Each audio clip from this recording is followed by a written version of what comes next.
Did you know that a single genetic glitch can turn a child's own body against them, leading to uncontrollable urges to self-harm that baffle doctors and devastate families? Lesch-Nyhan Syndrome, a rare disorder affecting about 1 in 380,000 births, does just that, causing not only painful physical issues, but also heartbreaking behaviors like biting off fingers or lips. If you're wondering how something so devastating starts and what can be done, you're in the right place. In this video, we'll explore the hidden causes, the warning signs that often get missed, how it's diagnosed, and the practical treatments that can make a real difference. By the end, you'll have the knowledge to spot it early and support those affected, because early awareness can change lives. Let's uncover this mystery together. Lesch-Nyhan Syndrome is an X-linked genetic disorder that strikes almost exclusively in boys, turning everyday chemical processes in the body into a cascade of problems. At its core, it's a metabolic error where the body can't recycle purines properly,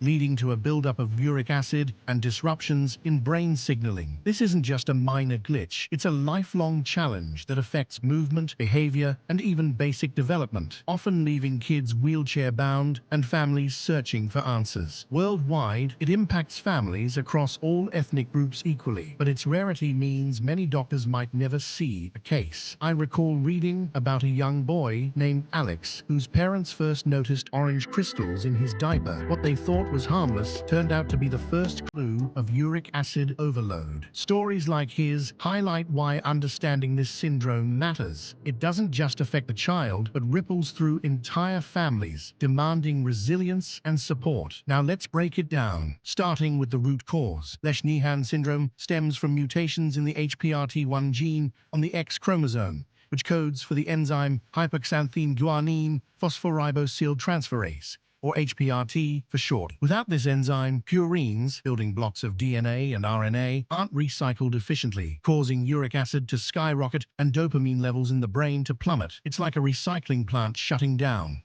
Waste piles up, and the whole system suffers. Boys inherit the faulty gene from carrier mothers, while girls usually become asymptomatic carriers due to their second X chromosome. Over 600 mutations have been identified, explaining why severity varies, from full-blown syndrome to milder variants without self-harm. But here's the emotional kicker. This isn't preventable through lifestyle. It's wired in from conception, making genetic counseling crucial for at-risk families. That genetic twist leads straight to the symptoms, which often creep in during infancy. The first major set of symptoms revolves around uric acid overload, showing up as kidney stones, bladder issues, or even gouty arthritis in tiny joints. Babies might pass orange sand in their urine, crystallized uric acid, that parents mistake for diaper rash or dehydration. It's like your body's waste disposal going haywire, causing pain and potential kidney damage if ignored. As kids grow, this can lead to vomiting, anemia, or recurrent infections.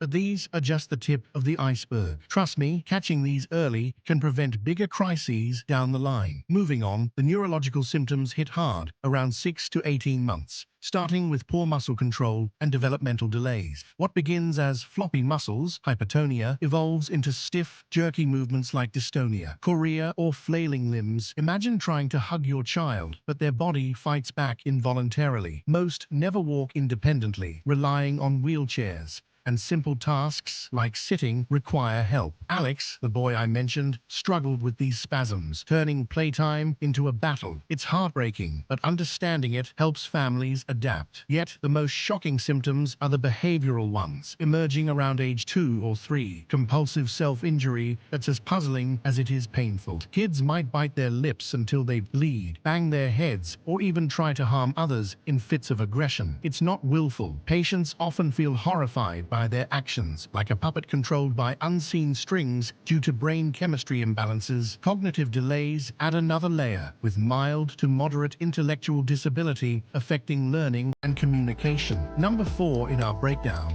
is how these symptoms interconnect. The self-harm isn't isolated. It's tied to anxiety, compulsions, and even sleep issues, making daily life a minefield. For instance, a child might scream in frustration before biting their hand, showing the emotional turmoil beneath. If this sounds overwhelming, hang in there. The next part covers how doctors pinpoint it, which is key to intervention. Diagnosing Lesch-Nyhan Syndrome starts with suspicion. When delays mix with hyperuricemia or odd behaviors, it's a red flag. Blood and urine tests reveal sky-high uric acid levels, while enzyme assays on red blood cells or skin fibroblasts confirm HPRT deficiency. Genetic testing seals it, spotting HPRT1 mutations for definitive proof and carrier screening. Prenatal options like amniocentesis exist for families with history, and brain imaging rules out mimics like cerebral palsy or autism. Early diagnosis transformed Alex's care. His family got answers before self-harm escalated, but diagnosis is just the start. Let's talk treatments that offer hope. While there's no cure for Lesch-Nyhan syndrome,